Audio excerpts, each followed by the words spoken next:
me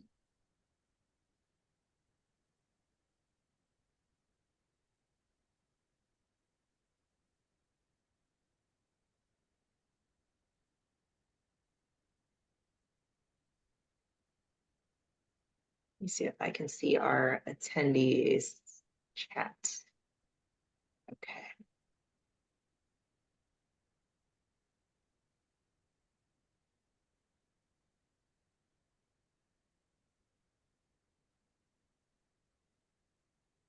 Okay, awesome. All right, we're having people, there's folks starting to show up in the chat. So we'll just go ahead and get started since this is recorded. I always forget that part, recorded. So people can watch it later. But I'm Shauna Dorsey with the Aksarben Foundation, and I oversee InternNE powered by Aksarben. Here with my co-host, Michaela. Would you like to introduce yourself? Absolutely. I'm Michaela Sandy. I'm with Grand Island Senior High. I work with our students for internships and different work-based learning opportunities. Awesome. And today we have Kelsey Cox with Olsson with us. Kelsey, thanks for being with us today. Yeah, thanks for having me. I'm excited. Awesome. And so today we're talking about crafting effective job descriptions for internships. But before we get into that, Kelsey, will you tell us a bit about yourself? Yep. So as Shauna mentioned, I'm Kelsey Cox. I work at Olsson. I've lived in Lincoln pretty much my entire life. I did graduate from Wayne State College with a business management degree. So after I graduated, I started in an HR role fresh out of school, just at a company, in Lincoln doing benefits and HR and recruiting. So realized that I wanted to go ahead and focus more in the recruiting realm. So kind of made my transition into recruiting. And really, it's been great. I love recruiting. Benefits and human resources wasn't necessarily for me, but in college, I didn't know that that was an option within recruiting. So I've really loved my path, my journey to recruiting, and kind of where I'm at today. So I can kind of go a little bit more in depth, Shauna. I am kind of into your question, but really with recruitment, I started at Olsson after working for almost 3 years with the company I started with out of school. And within Olsson, I went ahead and started with internship to senior level recruiting. So really kind of ran the gamut of experience levels. So did that for the first couple of years I was here at Olsson. Then I left to go on maternity leave, came back, and about a year ago started in our student internship program. So again, have really enjoyed that recruiting of students, but also just the campus outreach that I get to do as well. So been doing that, like I said, for almost a year. And so with that, I've gotten to work with Michaela and Grand Island Senior High with their internship program. And that's been super fun. Our Grand Island office has 3 different leaders in that office. And so typically we're looking for 3 students to join those 3 teams. And so I've been working with Michaela, who she does all the work, really. I can't take a ton of credit for it, but really just working with our hiring managers to interview her students and then kind of take them through the process. And they're like an Olsson employee. So they go through everything that a regular candidate would if they were in college or graduated as well. So that's been great. And we've been able to have them come back with us while they're in college. So we've had a lot of good students come out of that program. So that's a little bit about me and my journey to recruiting. But yeah, it's exciting. It's been great. Perfect. So before we dive into the discussion, will you tell us a memorable or unique experience you've had while recruiting interns that have influenced your approach to crafting these job descriptions? Yeah, I wouldn't say that I've had one memorable or unique experience, but I had never really heard of engineering before I started at Olsson. And it was a little nerve-wracking to come in and not really know, this big thing that like everyone needs essentially. I mean, I knew some of the concepts of it, but I never really understood fully like what it was. And so when I came into Olsson, I was asking a ton of questions. I was asking about projects. I was asking about the roles and just like everything that I could like grasp my hands around. And so I kind of taken that approach with my students that I've worked with, and no one knows what they don't know, right? And so really focusing on, just making sure that I'm helping them understand as well kind of the types of projects that we're working on, the role that they're applying for. And so in the job descriptions, really trying to be as detailed as I can be, but not like overwhelming them with a ton of verbiage. And so I've really just taken that to heart of like, it can be such a scary experience with applying for a position and interviewing if you've never done it before. But then to go into an engineering industry that is just so vast, you can get lost really easily. So that's kind of really influenced me and just how I try to, craft job descriptions, but also just take them through our interview life cycle too. And on the point, I just think of that it's really interesting to think about how do you make it so that interns aren't intimidated by the Yeah. job description, right? And so just to continue that conversation, what should an employer include in like a job title and the description itself to attract and not intimidate candidates?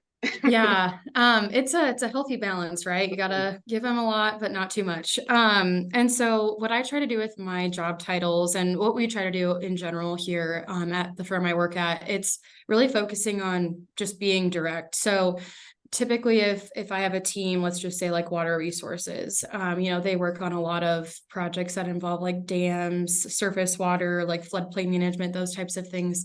And so if I have a team that I'm working with like that, I try to put their team name in the title so that a student can see the title and know, okay, a water resources, I like water, I want to learn more about water. So I for sure add that in. And then before that, I'll actually add in the type of like major that the team typically looks for or wants in a candidate. So for a lot of my water resources internships that I may post, I'll put civil engineering internship - water resources. So really, again, trying to be direct, but then also at times like teams are open to a mechanical student, a civil student. And so if that's the case, then just saying engineering internship - water resources. And then, yeah, we have other types of project or other types of titles, like a scientist or whatever it might be. So really crafting it to let the student know, am I qualified for this role? If I'm pursuing a environmental science degree, but it says engineering in it. So really trying to make it specific enough so they know the type of role and then the team that they would be working on. And you kind of touched on this a little bit, but when you're going through the process to outline the job descriptions, what is the best way to make sure that they understand the job responsibility for the intern in the job description? Mm-hmm. And I would also add to that, does that differ from your college level intern to your high school level intern as well? Yeah, I don't think it differs typically. A lot of times, like when we're looking at these job descriptions, is making sure that we're putting a lot of the information in the body of the job description itself. We have bullet points that we put at the bottom of ours, but a lot of that's just, do you have strong communication skills? What type of degree are you pursuing? Have you had experience with AutoCAD? Those types of things. So the bullet points are more direct. So I try to put a lot of my description into the body because I can have full sentences and that type of thing to help describe the type of role or give them a better picture of it. And so we'll put, a few lines in there about like the types of work that the teams are doing, types of projects, and then I'll put in there like what the intern specifically would be doing. So again, it's that healthy balance, right, of not putting too much in, but giving enough that they can say, okay, like this makes sense, but I want to learn more. And so I've really found that, yes, I can paint that picture for them in the description, but a lot of that is going to come out of our interview life cycle, right? So the phone screen, are they asking questions? Can I help describe it better? And then really they want to hear from the technical staff. They don't want to hear it from me necessarily. So they want to learn from the people they'd be working with. So I try to give them that little snippet, kind of the introduction into what the role would look like. And then as we go through the interviews, giving them more detail and a better kind of firsthand experience there. And I would say, yeah, the high school, I try to keep it similar. I've, learned that they have more questions just because they haven't taken a lot of these college courses yet or really know the disciplines within engineering. So yeah, I typically treat them the same, but just know that there probably will be questions in the interview, which is great. So. That's great. Just a sidebar question. Do you guys hear any feedback on my side? I have a loud heater going on here. Nope. Okay. Can't hear anything. Okay, awesome. Okay. So as far as like inclusive language, what are some steps that you take there to make sure that the description itself is inclusive? Yeah, so first and foremost, we don't put any pronouns in our description. So we try to keep that very generalized, kind of more third person. So that's kind of the first thing. engineering is a great field for students that love math, science, just making the world a better place, honestly. And so really trying to appeal to everyone that would be interested in that. So that could be engineering, it could be science, it could be, drafting. Maybe they go to a 2-year school and they're getting a drafting degree. So really trying to be inclusive in the types of roles that we are portraying. It can be a high school grad or a high school student, could be, someone pursuing that 2-year degree, but then also the 4-year degree. So really being inclusive to all of those folks. But then also, we've hired international students, we've hired non-traditional students that, maybe have entered the workforce, but are going back to school, military vets, those types of things. So really just making it a very generalized job description, and really, as well, what we try to do is, this person may apply for this role, but maybe they're not in alignment with what the team is looking for, but they have all these great skills. Like, let me introduce you to my colleague who recruits for this specific team that can use those skills. So I wouldn't say anything super tangible necessarily, but really just keeping in mind, like, there isn't a one size fit all in engineering or any other field, really. And so just making sure that our postings can kind of play on, like, you get to be creative, you get to innovate, contribute to society or your community. Because that can play to me, and I don't have an engineering degree, right? So just knowing that you don't really know who's going to walk through the door, but they may be exactly what you need, and you never really knew that beforehand. So. Right. Why do you feel it's important to emphasize learning opportunities for interns? Yeah, I like this question because, when it comes to school, right, everyone learns that theoretical, kind of just the granular of things, or the broad overview, I should say. And so most of the time they just graze the surface in classes. And so a lot of times when I'm talking to students, I'm talking about the real world experience they're going to receive in these internships. We want them to understand, like, the background of engineering or the background of a scientist role, those types of things. But we really enjoy training them on, like, how we do things, how we design, how we draft, how we go out and do a wetland delineation or whatever it might be. Because we can show them, like, again, how we do it in the real world, but then also can answer any questions that they might have.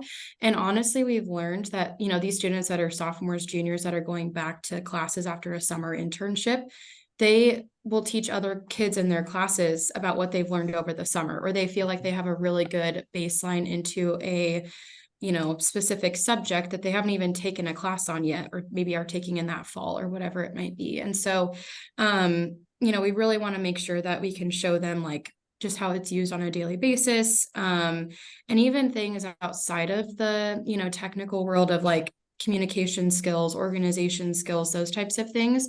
Really focusing on, things outside of that technical day-to-day they might have. So whether that's, meeting with a client just to hear kind of, how they're talking to a project manager about what they want, or, things that need to be changed or whatever it might be. We have project kickoff calls, so they get to meet other people across Olsson that are working on a common project. And then in addition to that, it's just walking site visits, right? So going out and actually seeing what they're designing and what they're creating, just gives them a better, like, overall view of, like, what they're actually doing. So we really try to make sure that we're showing them in the job description, but also in our interviews that, yes, about AutoCAD or whatever it might be, but we can go even deeper into that to make you, a better student, but also a better employee when you graduate, or a better candidate when you graduate. So, yeah, learning is huge, right? You learn every single day, and we really try to portray that for our students. That's I always awesome. tell the students when I'm working with them for the preparation part that in the classroom, they're getting that 30,000 foot view. But when they're Absolutely. actually internship, you're delving it down, and you're just deepening that understanding day by day by day. And every one of them have said to me, gosh, I thought that I knew AutoCAD before I started. Turns out I really didn't know AutoCAD at all. Yep. Yep. Yeah. Even our entry level employees, like the people that are graduating, they're like, okay, wow. Yeah. Like, this is a lot. You're drained that first, like, couple weeks, because it's just, like, information overload, but then you're like, oh, this is great. Like, I remember learning this in class, but now I get to dive deeper. So for sure, it's crazy. Yeah, I also like the point you made about the students going back and teaching other students, Yeah. in the classroom, and also being advocates for employers, if Oh, especially if they yeah. have a great experience. So that's awesome. Okay. Mhm. Can you tell us about, let's see here. I lost my train of thought. Just, I love how the conversation gets going. How about common mistakes to avoid in job descriptions for employers? Yeah, I would say being vague. It can be very easy to just put in, you'll get real hands-on experience and learn about what you want to do after graduation.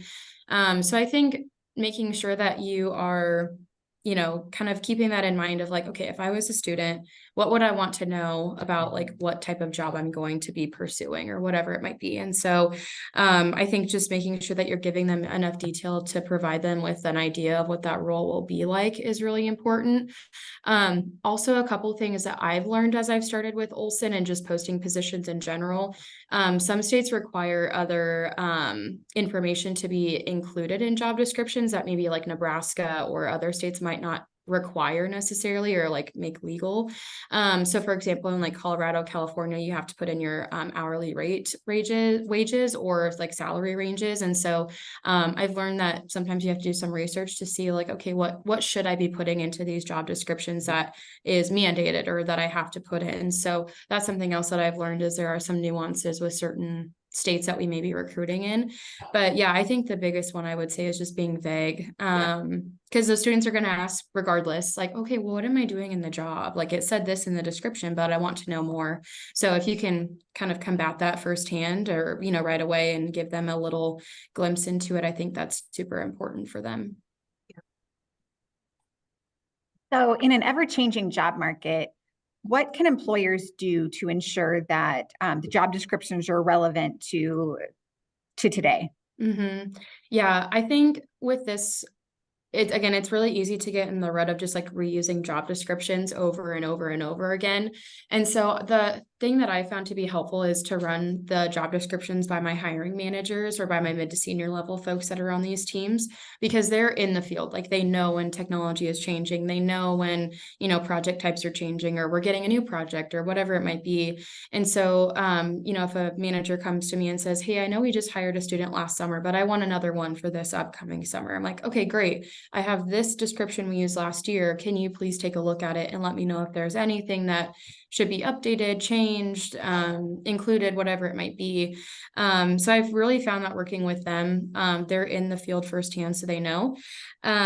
With that, also just touching base with like professors. So if I'm on a campus and I'm, talking with a professor, I can say, hey, is there anything new that you're teaching your students that maybe I don't know about? Or, have you heard anything from your students about what they want to see in a position or a job description to make them apply for a role?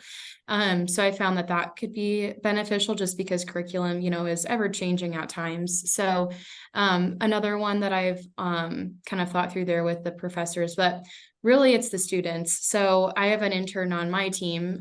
She's pursuing a business degree. And even just this morning, we were talking about our summer program and I was like, can you just take a look at things and let me know like what someone in your demographic wants to know about like as a business or, in an internship, and just let me know if there's anything that you think of, because I'm not super far removed from school, but at the same time, like, again, it's technology is different, classes are different. They're in a hybrid setting, which is different than when I was in school for the most part. So really it's the students that are going to give you the best feedback of like what they want to see. So even if you're just having a casual conversation with them, it's like, hey, like, if you were looking for a position, like what would you want to see? So those are kind of the three avenues I would say is hiring managers, professors, and then ultimately the students are going to be giving you that feedback. So that's great. So last question for you, then we'll open it up for Q&A. And then after those last questions, just anything else you want us to know. But any ideas or thoughts about effective interview techniques or questions for assessing candidates outside of the technical skill set? Mm-hmm.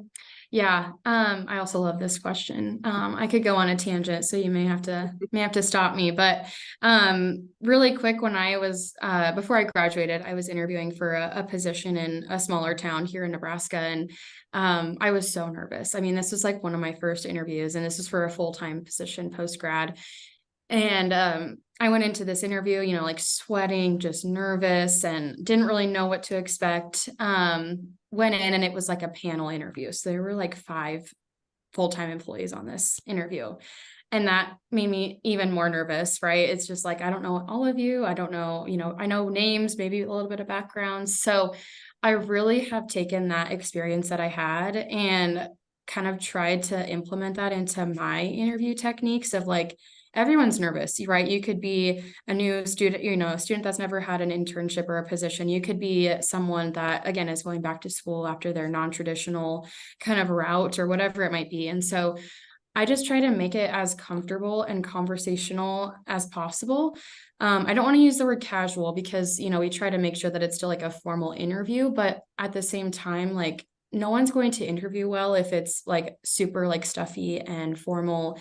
And so really at the beginning of all of my interviews, when I have students or candidates come into the office to meet with myself and our hiring team, I try to just say at the beginning, like it's a very casual conversational interview, like please ask questions throughout the interview, like there's no right time or wrong time to talk or whatever it might be. So really trying to put them at ease, excuse me, at the beginning, which they're still nervous. I mean, it doesn't matter what I say, right? They're still nervous, but really just focusing on like giving background of us. So kind of giving them some time to like, okay, I'm here, I'm sitting down at this table, like kind of giving them time to just like breathe while we introduce ourselves, talk about our backgrounds a little bit, and then just start to ask them questions about themselves. So, tell me a little bit about you. Can you talk about the classes that you've taken that you've really enjoyed, those types of things, and then giving them insight into the position and the team. So really try to kind of break it up a little bit. So like we talk first, then they kind of answer some questions, we give them a break, and then, kind of have them ask us questions as well. One of my favorite questions to ask in an interview is, what are you passionate about outside of school, outside of your job? When you have time to be passionate about things because they're all busy, what is it? Like, what gives you that energy? And usually that's like a very comfortable question for them because they're like, oh, like, I like, playing football. Like, let me talk about playing football. Like, that's something that I'm comfortable with. And usually, if they say like hunting, fishing, whatever it is, like someone on the interview team will have that same passion or be like, oh, our team loves to go hunting, or, this is what we've done, and those types of things. So it kind of puts them a little bit at ease. Like, okay, we're all human. We all have, things and things that we like to do. And so usually that just gives them some time to just feel comfortable in the setting. But yeah, I think overall, interns are a little bit more difficult when it comes to interviews because they don't necessarily have that experience that someone coming in the door has, with 4 years after school, they've been working in a position. So we don't necessarily ask a ton of technical questions. And I think interns expect that because I'll have people say, well, are there going to be questions about like my software experience? And I'm like, I mean, a little bit, but it's not anything that we're expecting you to know coming in the door. And so it's a lot more about like the intangible or like the soft skills. Like, how do you stay organized? Like, tell me a time that you worked on a project team. Like, what type of role did you take? And so it's a little bit more of like the situational behavioral questions, but I think they're all like, oh, I'm going to be asked so many questions about my experience. I've only taken 2 engineering classes. So it is a little bit more challenging in that sense of just getting a grasp of truly like what they know. But we know coming in the door that we'll have to, help them with training and provide that oversight for them. And we understand that, and that's what we want to do. So yeah, I think overall it's just putting them at ease, trying to make it a comfortable setting for everyone. And then, yeah, we'll do like a little bit of a tour at the end of our interviews, typically, so they can see some of the office and meet some people outside of the interview team. So yeah, it's just all about kind of that comfortability and making them feel like they want to work here and be in this place. So. Awesome. Well, that is so helpful. We do have a couple of questions in the chat. So I'll take the first one. Okay. Any advice, Kelsey, or strategy specific to rural employers seeking BA, BS level engineering or computing interns and conversion of those interns to employees? So retaining that talent. Yeah. So yeah, retaining talent's a huge topic, huge conversation. We really try a lot of times when we're recruiting students, it's, how do we feel like in the now? We have this work for an intern. Do we have, it is hard to forecast all the time. But do we have like a future opportunity? The student graduates in a year or two. Do we have the opportunity to bring them on for a full-time role, come graduation? And so we do occasionally have those conversations of like, yes, they would align really well with our team. Just from the brief interviews that we've had, we do have to evaluate how they do in the internship program, obviously, but a lot of times it's making sure that we're giving them those development opportunities as an intern. So our interns get involved in everything. Like I said earlier, with the site visits, being a part of like a conference. So going to a conference to learn more about an area they have interest in, or that might benefit them in the learning side of things. We have an internal talent development team. So we do a lot of like, personable and like social development as well. And so really it's, even though they're a student, they don't have a ton of experience, we're still providing them with those development opportunities. And we've seen a lot of good value and feedback from those, because our interns are like, I got to do all of these things in a 3-month time span. I never thought that I would be doing this. I just thought I was going to be on a computer for 40 hours a week for, 9 weeks or whatever it is. And so we've just found a lot of great feedback from our students of, yes, I got plugged into all these things. Now I know what types of projects I want to work on, and they can see what we do in those areas. And they're like, yes, I want to work full time after I graduate. We still have occasional students that are like, I don't really know what I want to do. I just, I want to have a couple internships throughout college, and that's fine. But, maybe they can come back after they've, gone somewhere else, and they're like, oh, I really liked Olsson when I was interning. So yeah, I think it's a lot about the development opportunities, but also just that company culture of, we value our young staff and want to provide opportunities for them to grow, even if they're not necessarily a full-time employee. I can personally attest that you guys have, you have a great culture. It's been with our high school kids. It's been awesome to watch them grow, but to understand that they can ask questions and they've got a team there to be able to do that. So you guys have done a tremendous job. Thank you. Next question. With the rise of remote work, this is awesome. What adjustments or considerations should be made when crafting job description for virtual internships? Yeah, so we typically encourage our interns to be in office. However, we know at certain times that might not be doable. And so we do have interns that will work a hybrid setting, and then we do have some that will work fully remote as well. With that, in our job descriptions, we'll typically say, because we have to put in there the location of the position. So we put down like the office address. And so we will have in the title or the location, I should say, if the position is remote, it will say like remote on it.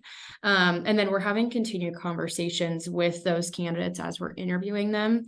I will say a lot of our interns will typically start in the office regardless. And then if for some reason they're like relocating for the summer, or, if they're a year-round student and they go to a school that's not close to an office, we'll make sure that, their performance has been there for those first few months. They are reliable, they communicate, they ask questions still, they're not like ghosting us necessarily. And then from there, we can have that conversation with them to say, hey, are you comfortable with being in a remote setting where you won't have someone right next to you to ask those questions too? And so a lot of times it's not necessarily in the internship job description, but it will say like opportunity for hybrid work setting or something along those lines. But sometimes students will just ask, like, is this an in-office internship, or would there be any opportunity for, hybrid or virtual? And then at that point we can have that discussion. So we've just found it is, finding top talent, but at the same time, it is so crucial for them to be in the office, to, again, see that culture, be able to learn from someone right next to them, and not be like, okay, I just sent them a question over, Teams like 5 minutes ago. I probably should wait a little bit for my next question. Like, that's just not fair to the student, right? They're learning, we're learning as well, trying to learn how they learn best and those types of things. So yeah, in person is invaluable, but at the same time, we understand like things do come up or things happen. And so we work with the student on that if that comes up. So that's awesome. And I know we're at the end of this. I do want to say too that I know I was working for a company where, of course, we went remote with COVID. yeah. And we all assumed that all the students loved just working remotely from day one. But actually, they wanted that in-person mentorship, and that was missing in those early days of COVID for sure. Oh, absolutely. So, yeah. But anyhow, we really appreciate you, Kelsey and Michaela. Thanks for co-hosting with me. You're always great. So Thanks everybody for joining us and for your engagement. And this will be online soon. Thanks for having me, Shauna and Michaela. It was great to see you both. Appreciate it. Thank you. See ya. If you could stay with me for 2 seconds.